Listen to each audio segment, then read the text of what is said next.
Welcome to Strip Cover Lit, where we squeeze the bigger picture out of literature. I'm pissed off. Been a bad day in the middle of a terrible week in the midst of a god-awful month. But I was tagged in a tag that I don't particularly understand. I was tagged in the Netflix tag. I do not have Netflix. I've never owned a Netflix. I think a good part of that is because I have not a single chill, but this tag is confounding to me, and it pisses me off too. It was created by A Darker Shade of Whitney. The name of that channel sort of pisses me off, and I was tagged by Christina from Christina Loves to Read, and that kind of pisses me off. And this tag is full of questions that I don't understand, because I'm old and crusty. And being old and crusty kind of pisses me off. So we're going to get right to it. Question 1. Recently watched. The last book you finished reading. Trigger warning. Wouldn't Take Nothing from My Journey Now by Maya Angelou. And it sucked. It sucked. It was very self-aggrandizing. It was very Hallmarkish. There were kernels of things that could have been profound therein, but it was as if halfway through, and you can almost see the sentences where it happens. Halfway through, she'd realize, oh wait, I'm a poet. I'm not supposed to be actually saying anything profound, not in today's world. No, I just float little bits of things out there and see where it goes, baby. Roll them bones. But it sucked. Top picks, number 2.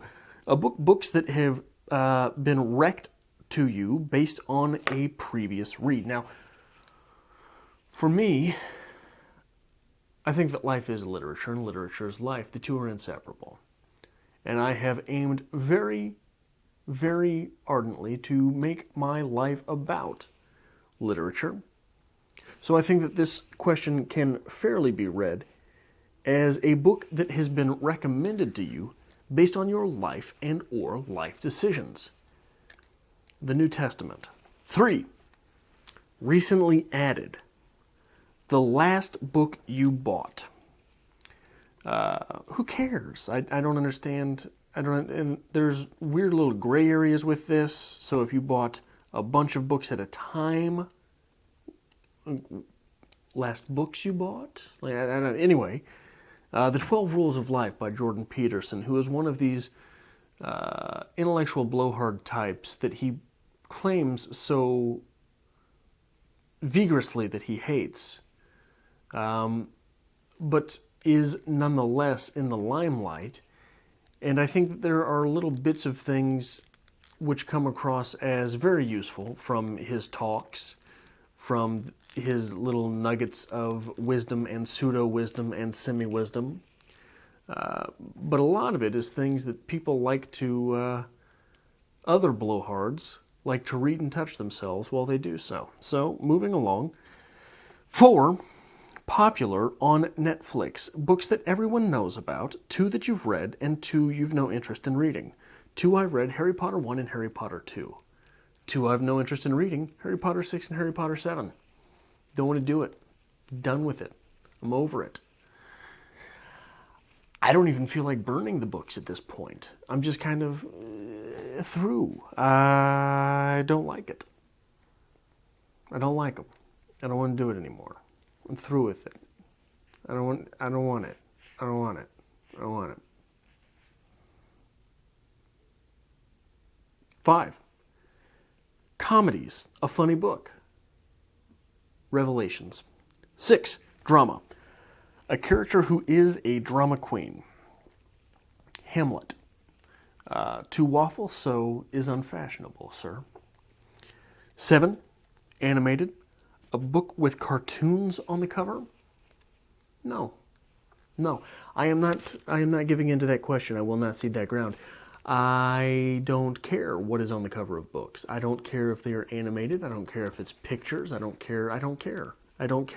And every question on these book tags, which, by God, if you've done 3 or 4, you've fucking done them all, that asks about covers of books irritates me, pisses me off, makes me mad. Makes me mad. All of those questions make me mad. So stop them. Stop. It's pointless. Quit it. Stop it.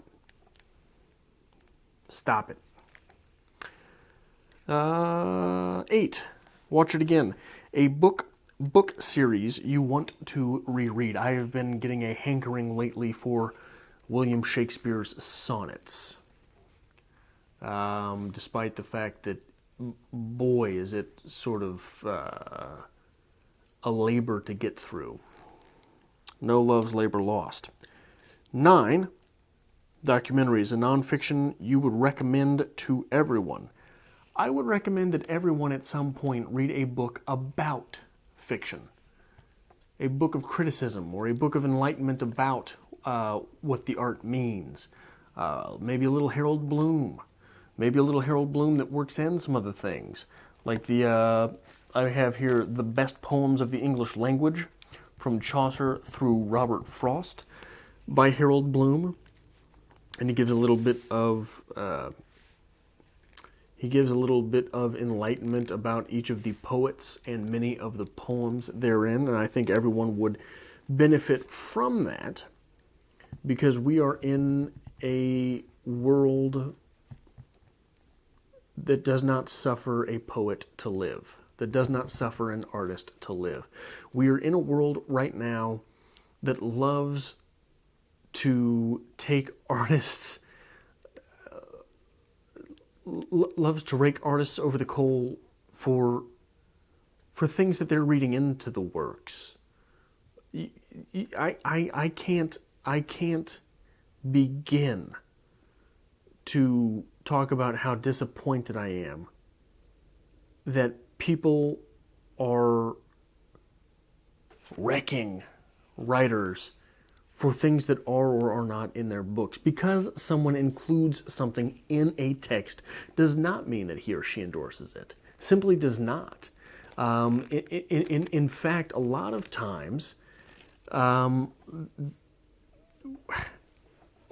things are put in with bitter and spite. Things are put in with piss and vinegar in order to chide the reader into reacting, into feeling something.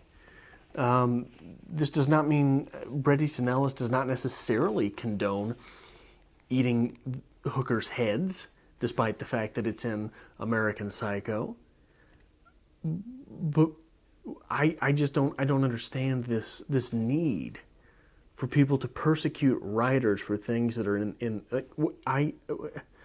especially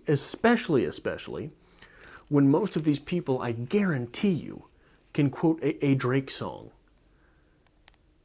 despite the misogyny and homophobia that runs rampant through all almost of rap. Through I guarantee you, at the minimum 80%. I just don't understand. I don't understand. But novelists, once we get in our car and we turn on that radio, baby, yeah, it's all free flow. But if we've taken the time to read it in a novel, and we've gotten worked up on the internet about it, because we've seen someone else get worked up on the internet about it, well, then it's okay to be mad at that person. It's disgusting. It's gross. Where was I? What was I doing? Oh, right, a tag. 10, action and adventure, an action-packed book. The Stranger, by Albert Camus. Try that one on for size next time you're hankering for some fast-paced action. Try that one on for size. 11, new release, a book you can't wait to read. I believe Sam Harris is currently writing a book. I don't think it's come out, but he's currently writing a book on AI, which if you have seen any of Sam Harris's talks on AI, he's very wide-eyed and tinfoil hat about it. He seems to be extremely worried that AI is going to mean the downfall of civilization. And that prospect is sort of exciting to me in half of my moods. And really exciting to me in the other half of my moods. So 12, Max. Max, just Max. Mad Max? Tag some people. Amy from the Dusty Bookshelf and Mark from Words Everywhere. They seem as technologically backwards as I am.